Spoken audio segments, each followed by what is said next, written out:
start på uka. Da skal jeg holde den. Ja, det blir riktig den veien. Nå er jeg ute og jogget på en tur.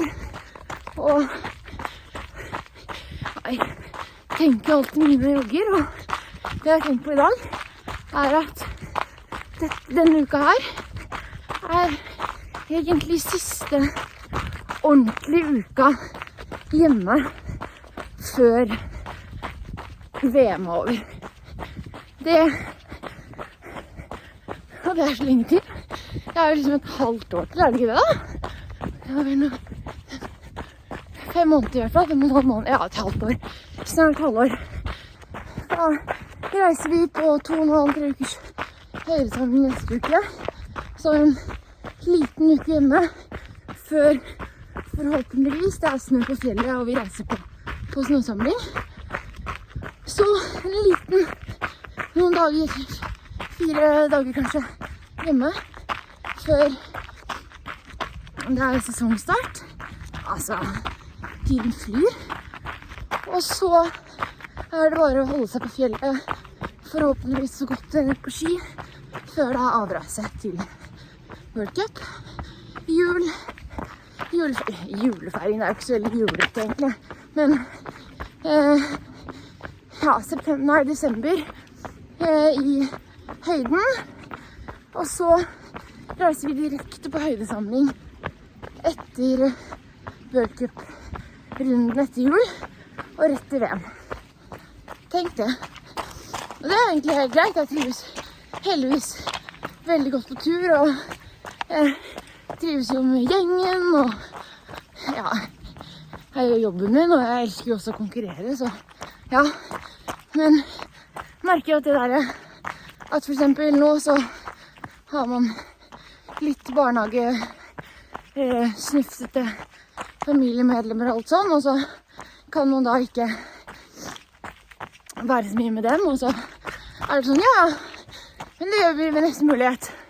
Så er det om et halvt år, og alle mine små nieser, altså et halvt år når det er 2 år, det er ganske mye.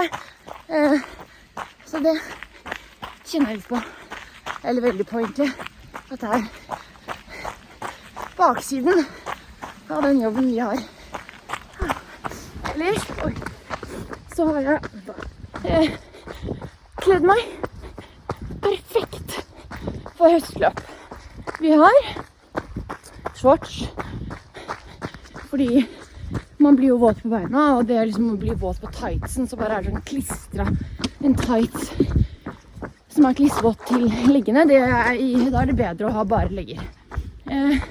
Men ullsokker, sånn at man holder varmen etter man har plumpet i vann. Joggesko, her Speedgoat 6, uten Gore-Tex er min favoritt, fordi altså, en ting er liksom hvis du går på veldig store stier og sånn, men hvis man løper på litt mindre stier, så er det garantert at man plumper, og går du i Gore-Tex da, så samler bare alt vannet seg oppe, og så går det ikke ut igjen, men uten Gore-Tex, da går vannet litt ut igjen, og på beina blir man uansett. Så har vi da tynn ulltrøye, en sånn Craft Trail variant, med tynn vindvariant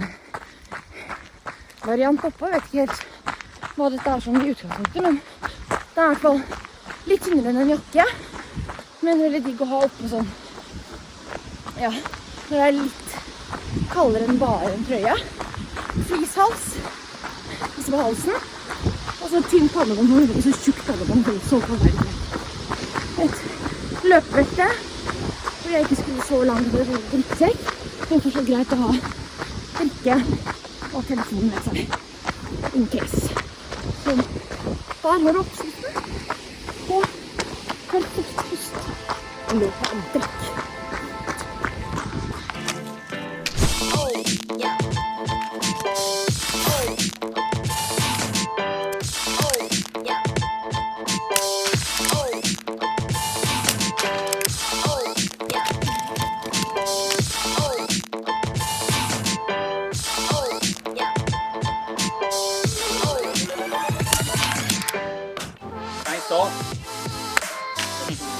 skytebanesjef. Skytebaneansvarlig. Ikke som, oi faen, nå det...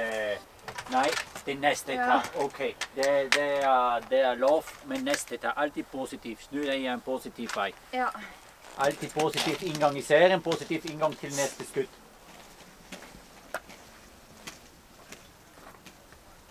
Hva tror du, Patrick? Det blir bra. Det blir kjempebra.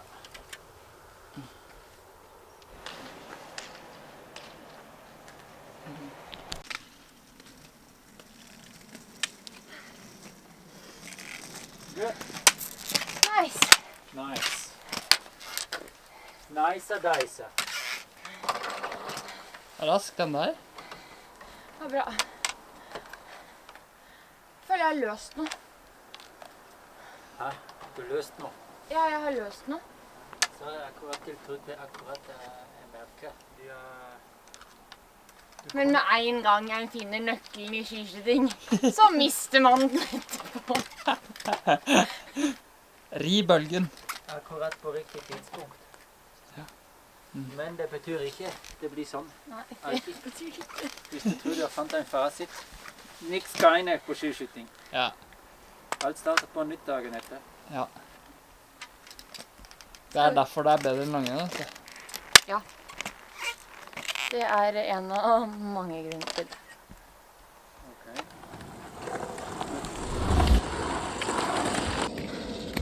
Okay. Nå har ikke jeg på hjelm, det har jeg egentlig. Det er bare at jeg måtte låne en hjelm. Men jeg må bare ha på video at jeg også kan være støtteapparat. Nå er jeg støtteapparat. Hvor langt bak skal jeg ligge? Du driver og filmer det da. Ja. Ja. Batteri, minnekort. Ok, er du klar? Vent da, jeg må bare ta et bilde av deg, fordi du så altså så bra ut her nå.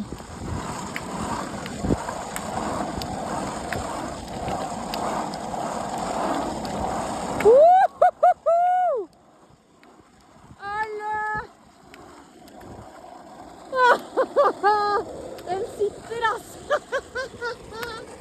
Ok, min type bursdagsgaver er å komme hjem fra trening på kvelden.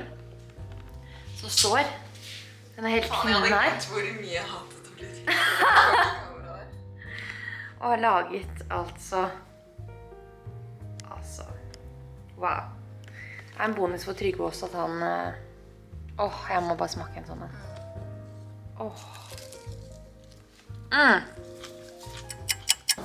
morgen og hei. Nå er vi på vei til Kollen, skal ha løpehareøkt. Klokken er tidlig, fordi vi må starte økta kvart på 8. Ja, det var egentlig det jeg hadde å fortelle. For så hadde jeg hørt om en ny pomade, som jeg anbefaler. Den er helt bra. Så den anbefaler jeg. Ikke sponset åpenbart. Bruker masse penger på Seasoap sine produkter fordi de er det beste. Så bare et lite tips fra meg til deg. Her inne skjer intervall. Og her er det jo for en lyks da. Se så flott det her inne. Litt pant fra et arrangement som var... Når var det da? Var det helgen nå, ja? Jeg tenkte at det var for en måned siden eller noe. Ja. Kun energidrikker som ligger der. Drikker ikke vann de som skal være med på Toughest. Hva skjedde med solbærsaft, liksom? Er det noe man trenger hvis man skal løpe det der, så er det jo sukker. Ikke beta-alanin eller hva. Her har vi eller, dette er utsikten min når jeg løper. Men hvis jeg snur meg til venstre, så har jeg god utsikt.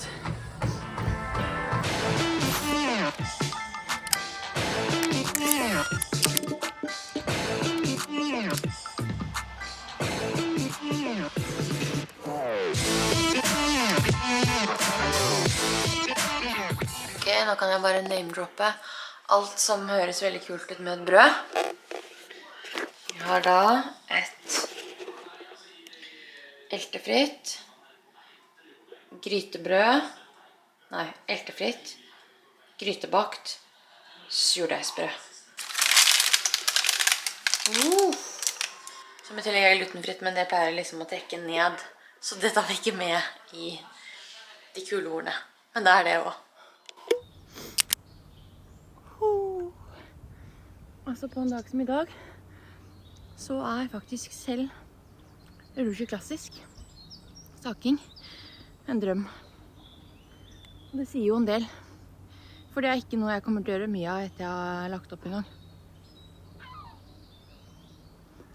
Og kan vi bare anerkjenne det å gå med refleks på dagtid?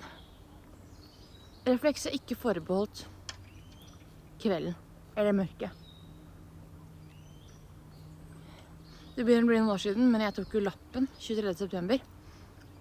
Og det husker jeg på 18-årsdagen min. 10 år siden. Jeg skjønner ikke hvor tiden ble av, men uansett. Da husker jeg at jeg var veldig bekymret for at det skulle være lav sol, for det er veldig dårlig sikt når det er lav sol. Derfor er det smart å ha på refleks også på dagtid.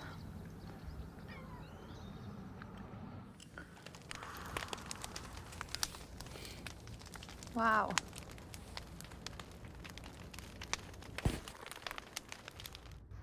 Der har vi det. Ok, det så faktisk bedre ut enn jeg hadde forventet. Fordi Alma trodde at det her var tante Ingrid. Jeg har jo på seg skibriller da. Wow. Det var jo et bra fugleskremsel. Ok, da var det ikke så ille, men samtidig, det er fortsatt ikke meg, liksom. Det var ikke en pinne og litt chill. Til å liksom skulle skremme bort folk. Man Ja! litt sånn laid back. Men det er fint her, da. Wow. Hei. Å, dette her er min type oppvarming til intervall, ass. Åh. Nå savner jeg kaninene mine. Bjørg, Wenche og Rolf heter dere. Ja, vi er Wenche og Rolf. Ja, det her er Mose og Multe. Åh. Hvorfor er jeg ikke her oftere? Hei. Og kalkunene her. Ørene henger i hvert fall, der står ørene. Jeg hadde jo Dverg. solid innavl av kombinasjon av dvergkanin og løvehodekanin. Var det de som hadde fotballspillerne? Ja. Og her på Krekling da, han bor alene han. Krekling, se på han da. Hei Krekling, du er litt surere. Ja, du er litt hanefar. Løvehodekaninen, Mr. Nelson. Hvor er den? Mr. Nelson, inni der kanskje? For Krekling må jo være kompis med Mose og Multe. For det er jo liksom samme... Der, så går det inn da.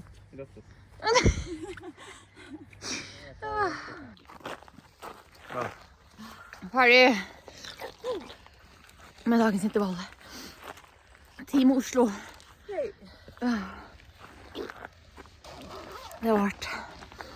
Hardt, men godt. Jeg skal bedre se den intervallen opp på Studentbråten på høsten. Nei, det er grunn nok til å bo i Oslo, faktisk. Det er kanskje ganske mange som løper. Jeg tror det er ganske mange som løper 1000 meter på bane i stedet for å løpe opp her. Nå som løpebølgen har inntatt landet. Ja, det er sant, det er dårlig pace, ja. Det er ganske mange drag over 5 kilometeren. Det har ikke på Strava det. Nei. En av mange grunner til å ikke være på Strava. Jeg har lest skikkelig mye om sånn telefondetox nå. Altså sosiale medier og den der greia der da. Nå er det kamera og meldinger, så du, Anne, jeg sendte deg en melding i dag. Selv om du alltid sender meg snap, så er jo jeg... Litt imot snap selv. Ja. Hva skjedde med meldinger? Ja, altså jeg er på melding, telefon og kamera nå. For vloggen må jo leve videre. Men her jobber jeg meg ut av det andre. Det blir Nokia. Ja, sånn dum telefon. Men det er liksom sånn, det skulle fantes en mellomting. Det som ikke er dum telefon, men som ikke er liksom en avhengighet også. En Nokia med bra kamera. Med bra kamera og liksom sånn mobilbank og Vipps og sånn. Det hadde vært noe. Det kan jeg jo skrive ned nå som jeg har mye tid til overs. Litt idémyldring på produktinnovasjon.